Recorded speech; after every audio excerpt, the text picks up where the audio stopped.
नमस्कार मित्रांनो, मी सचिन शिंदे आपल्या समोर ध्यास वर्धीचा अकॅडमी युट्यूब चॅनल पाहतो. मित्रांनो, महत्त्वाच्या घडामोडी.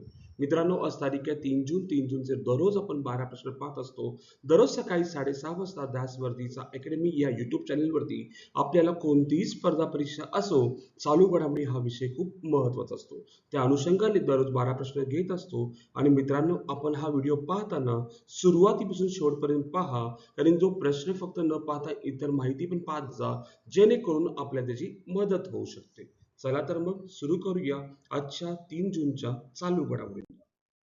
कालचा प्रश्न होता, आयपीएलच्या एका हंगामात सर्वाधिक 65 षटकार मारून क्रिस गेलचा विक्रम कोणी मोडला? तर पाहायला गेलं तर यशस्वी जयस्वाल यांनी हा विक्रम मोडलेला आहे. कोणी मोडलाय मित्रांनो? यशस्वी जयस्वाल यांनी हा विक्रम मोडलेला आहे. ऍक्च्युली याचं उत्तर यशस्वी जयस्वाल नसून वैभव सूर्यवंशी. सॉरी मित्रांनो, याचं उत्तर काय आहे? वैभव सूर्यवंशी आहे. ठीक आहे, यशस्वी जयस्वाल नाहीये. ओके, आजचा पहिला प्रश्न, संयुक्त राष्ट्राचे मुख्यालय कोठे आहे? हा सगळ्यांना प्रश्न माहिती आहे की न्यूयॉर्क मध्ये. फक्त हा जीकेचा पाठ झाला, पण करंट अफेअर नुसार पाहायला गेलं तर महत्वाचा पॉईंट इथे आहे. संयुक्त राष्ट्राने इस्रायलला काळ्या यादीत टाकले. 28 मे 26 रोजी संयुक्त राष्ट्राने इस्रायलला लैंगिक हिंसाचाराशी संबंधित काळ्या यादीत समाविष्ट केले. त्यानंतर इस्रायलने UN महासचिव अँटोनियो गुटेरेस यांच्याशी संबंध तोडल्याची घोषणा केली. संयुक्त राष्ट्राची स्थापना 24 ऑक्टोबर 1945 रोजी झाली. मुख्यालय न्यूयॉर्क. अमेरिका. सदस्य देश 193 आणि सुरक्षा परिषद सदस्य किती असतात? 15 असतात. तर इस्रायलला काळ्या यादीत संयुक्त राष्ट्राने टाकलेला आहे 28 मे 2026, आणि इस्रायलने सुद्धा UN युनायटेड नेशनशी पूर्णपणे संपर्क तोडलेला आहे. दुसरा प्रश्न, कझाकिस्तानमधील पहिला अणुऊर्जा प्रकल्प कोणत्या संस्थेच्या सहकार्याने उभारला जाणार आहे? मित्रांनो, पाहायला गेलं तर कझाकिस्तान जर पाहायला गेलं, युरेनियमच्या उत्पादन सर्वात जबरदस्त म्हणजे नंबर 1 ला जगात, परंतु आजपर्यंत त्यांचा एकही अणुऊर्जा प्रकल्प नव्हता. तर त्यांचा पहिला अणुऊर्जा प्रकल्प आहे, त्याचं नाव आहे रुस्तम. लक्षात ठेवा, काय नाव आहे? रुस्तम असं त्याचं नाव आहे. ठीक आहे, रशिया कझाकिस्तानमध्ये पहिला अणुऊर्जा प्रकल्प उभारणार. रशिया आणि कझाकिस्तान यांच्यात 28 मे 26 रोजी अणुऊर्जा प्रकल्पासाठी करार झाला. हा कझाकिस्तानचा पहिलाच अणुऊर्जा प्रकल्प असेल. ठीक आहे, ओके. या प्रकल्पाचा अंदाजित खर्च सुमारे $16.5 अब्ज आहे. लक्षात ठेवा, किती आहे खर्च? $16.5 अब्ज. रशियाची सरकारी अणुऊर्जा कंपनी रुस्तम है ना, ROSATOM, आपण आपल्या भाषेत रोसाटोम म्हणतो आपण त्याला. ठीक आहे, या प्रकल्पाचे नेतृत्व करणार. या प्रकल्पात 2 VVER ते 1203 अणुभट्ट्या वापरण्यात येतील. प्रत्येकी 1200 मेगावॅट क्षमतेच्या, म्हणजे 2 VVER 1203+ अशा प्रकारच्या 2 अणुभट्ट्या असतील. 1200 मेगावॅट क्षमताच्या अशा 2 भट्ट्यांमुळे एकूण क्षमता 2400 मेगावॅट असेल. या प्रकल्पासाठी 85% आर्थिक मदत रशिया निर्यात कर्जाच्या स्वरूपात देणार आणि 15% निधी कझाकिस्तान सरकार देणार. कझाकिस्तान पाहायला गेलं जगातील सर्वात मोठा युरेनियम उत्पादक देश आहे, आणि जगातील युरेनियम उत्पादनाच्या एकूण 43% सुमारे वाटा फक्त एकट्या कझाकिस्तानचा आहे. तरीही कझाकिस्तानमध्ये अद्यापही कोणतेही अणुऊर्जा प्रकल्प नव्हते. तर रोसाटॉम नावाचा जो प्रकल्प आहे रशियाचा, तो सुरू करणार आहे. ठीक आहे, पुढे तिसरा प्रश्न, क्वाड गटात खालील कोणता देश समाविष्ट नाही? प्रश्न असा विचारले, क्वाड गटात कोणता देश समावेश नाही? तर बघा, लक्षात ठेवा, 4 देश सदस्य आहेत क्वाड गटात, सर्वांना माहितीच आहे. आणि जर पाहायला गेलं तर कोणता देश सदस्य नाहीये? तर चीन हा देश सदस्य नाहीये. भारत आहे, अमेरिका आहे, ऑस्ट्रेलिया, हे 3 देश तर आहेत, आपल्याला माहित असावं. ठीक आहे, आपण पूर्णपणे जपान एक आहे. कोण आहे? एक जपान एक देश आहे, फक्त चीन हा देश नाहीये. मग हा प्रश्न घेण्याचा मूळ उद्देश काय असेल तो आपण पूर्णपणे पॉइंट मध्ये पाहूया. उत्तर कोरियाने क्वाडचे अणुवस्त्र मुक्तीचे आव्हान फेटाळले. उत्तर कोरिया देशाने पूर्णपणे फेटाळले. उत्तर कोरियाने 28 मे 26 रोजी क्वाड राष्ट्राचे अणुवस्त्र मुक्तीचे आव्हान नाकारले. क्वाड गटामध्ये भारत, अमेरिका, जपान, ऑस्ट्रेलिया या 4 देशांचा समावेश होतो. क्वाड राष्ट्रांनी उत्तर कोरियाला अणुवस्त्र कार्य थांबवण्याचे आव्हान केले होते, मात्र उत्तर कोरियाने हे आव्हान फेटाळून लावले. उत्तर कोरियाने आपली सुरक्षा आणि सार्वभौमत्वासाठी अण्वस्त्रे आवश्यक असल्याचे सांगितले. उत्तर कोरियाचा अणुकार्यक्रम जगासाठी चिंतेचा विषय मानला जातो. संयुक्त राष्ट्रांनी यापूर्वी उत्तर कोरियावर अनेक निर्बंध सुद्धा लादलेले आहेत.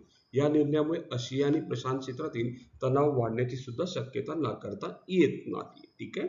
क्वाडचं का घेतले सदस्य आता आपल्याला कळालं असेल. पुढे उत्तर कोरियामुळे. पुढे नेक्स्ट क्वेश्चन. कुठला? चौथा प्रश्न. ज्येष्ठ नागरिकांसाठी लॉन्च केलेले मोबाईल ॲप कोणते आहे? ज्येष्ठ नागरिकांसाठी लॉन्च केलेले मोबाईल ॲप आहे जीवन नावाचे मोबाईल ॲप आहे. माहिती असावं. पुढे पाचवा प्रश्न. अ वर्गातील प्रथम क्रमांकाचे बसस्थानक कोणते ठरले? महाराष्ट्र राज्याने स्वच्छ सुंदर बसस्थानक अभियान जर पाहायला गेलं 25 हे अभियान आहे आणि ते कोणी महाराष्ट्र राज्य मार्ग परिवहन महामंडळ निकाल जाहीर केला. MSRTC निकाल जाहीर करते. तर प्रश्न विचारलाय अ वर्गातील प्रथम क्रमांकाचे बस स्थानक कोणते ठरले? तर पाहायला गेलं तर अ स्थानकाचे बारामती ठरले, ब चे लाखनी भंडारा, क वर्गातले अकोले अहिल्यानगर आणि 54 बस स्थानकांना एकूण 3 कोटीचे बक्षीस देण्यात आले. प्रथम क्रमांक बस स्थानक 1 कोटी, 2 नंबर 50 लाख, 3 नंबर 25 लाख आणि टोटल असे 54 बस स्थानकांना 3 कोटींचे बक्षीस देण्यात आलेले आहे. नेक्स्ट सहावा प्रश्न. राज्यातील सर्वोत्कृष्ट प्रशासकीय सेवा देणारे विभाग कोणता ठरला? म्हणजे सर्वोत्कृष्ट प्रशासकीय सेवा देणारं विभाग कोणतं ठरलेलं आहे? तर ते महसूल विभाग ठरलेलं आहे राज्यामध्ये सर्वात चांगलं सेवा देणारा. तर महसूल विभाग राज्यात सर्वोत्कृष्ट नागरिकांना पारदर्शक आणि गतिमान सेवा देण्यासाठी महाराष्ट्र महसूल विभागाला गौरव मिळाला. ई गव्हर्नन्स आणि ऑनलाईन सेवा वितरणामुळे विभागाची निवड झाली. महसूल विभाग जमिनीचे व्यवहार, सातबारा, फेरफार इत्यादी सेवा देतो. ठीक आहे. महसूल विभाग. पुढे सातवा प्रश्न. The library man of India या पुस्तकाचे लेखक कोण आहेत? त्याचं उत्तर आहे PP सत्यन आहे. लक्षात ठेवा. ग्रंथालय चळवळीचे जनक म्हटले जातात त्यांना. हा पण एक पॉईंट माहित पाहिजे. केरळमध्ये वाचन संस्कृती वाढवण्यात त्यांचे मोठे योगदान सुद्धा केरळमध्ये आहे. म्हणून त्यांचं पुस्तक खूप महत्वाचं आहे. The library man of India PP Sathyan यांनी लिहिलेलं आहे. ते त्याच्या पुस्तकाचे लेखक आहेत. आठवा प्रश्न. लता दीनानाथ मंगेशकर आंतरराष्ट्रीय संगीत महाविद्यालय कोठे उभारले जात आहे? लता दीनानाथ मंगेशकर आंतरराष्ट्रीय संगीत महाविद्यालय पाहायला गेलं मुंबईमध्ये कलिना कॅम्पसमध्ये ते उभारलं जात आहे. आता याचा उद्देश काय आपण डिटेल पाहूया संपूर्णपणे. भारतरत्न लता दीनानाथ मंगेशकर संगीत महाविद्यालय मुंबई विद्यापीठाच्या कलिना कॅम्पसमध्ये हे महाविद्यालय उभारण्यात येणार आहे. संगीत शिक्षणाला आंतरराष्ट्रीय दर्जा मिळवून देणे हा उद्देश आहे. ठीक आहे. संगीत शिक्षणाला आंतरराष्ट्रीय दर्जा मिळवून देणे. 2001 मध्ये लता मंगेशकर यांना भारतरत्न पुरस्कार मिळाला आणि हे देशातील एक महत्त्वाचे संगीत प्रशिक्षण केंद्र ठरणार आहे असंही त्यात सांगितलं गेलेलं आहे. ओके. नेक्स्ट क्वेश्चन आपण पाहतोय. 9वा प्रश्न. तेलंगणाच्या महिलांच्या नेतृत्वाखाली सौर ऊर्जा प्रकल्प कोणत्या योजनेअंतर्गत सुरू करण्यात आला? तर ऑब्विसली नाव आहे इंदिरा महिला शक्ती योजना. मित्रहो, तेलंगणाच्या महिलांच्या नेतृत्वाखाली सौर ऊर्जा प्रकल्प कोणत्या योजनेअंतर्गत सुरू केला? इंदिरा महिला शक्ती योजना. आणि महिलांच्या थ्रूच सौर ऊर्जा प्रकल्प सुरू होते. आपण डिटेल पाहूया त्याच्याबद्दल. तेलंगणामध्ये महिलांच्या नेतृत्वाखाली सौर ऊर्जा प्रकल्प. तेलंगणाच्या खम्मम जिल्ह्यातील महिलांच्या नेतृत्वाखाली कुठला जिल्हा? खम्मम. लक्षात ठेवा. ठीक आहे. नेतृत्वाखाली सौर ऊर्जा प्रकल्पाचे उद्घाटन करण्यात आले. हा प्रकल्प एरोपालेम मंडळातील वेंकटपुरम गावात उभारण्यात आला. या प्रकल्पाचे उद्घाटन उपमुख्यमंत्री आणि ऊर्जा मंत्री मल्लू भट्टी विक्रमार्का यांनी केले. हा प्रकल्प इंदिरा महिला शक्ती योजनेअंतर्गत सुरू करण्यात आला. सौर ऊर्जा प्रकल्प क्षमता 1 मेगावॅट आहे. महिला बचत गट प्रकल्प चालवणार आहे. म्हणजे महिला बचत गट हा प्रकल्प चालवणार आहे. देशातील महिलांच्या नेतृत्वाखाली अशा प्रकारचा पहिलाच उपक्रम मानला जातोय. आणि महिला बचत गटांना दररोज 14 ते 15 हजार रुपयाचे उत्पन्न मिळणार आहे. महिन्याला 4 ते 5 लाख रुपयाचे उत्पन्न मिळू शकते.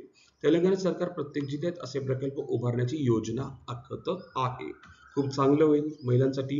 रोज 14 ते 15 हजाराचं उत्पादन 4 ते 5 लाखाचं उत्पन्न महिन्याला मिळू शकतं, जेणेकरून बचत गटातील महिलांना त्याची मदत होऊ शकते. 10वा प्रश्न. CEPA चे पूर्ण रूप काय आहे? आता मी प्रश्न हा घेतलाय, पण याच्याबद्दल खूप काही पॉइंट्स आपण पाहतोय. बघा मित्रांनो, कोणताही मुद्दा आला की आपल्याला प्रत्येक गोष्ट माहीत पाहिजे.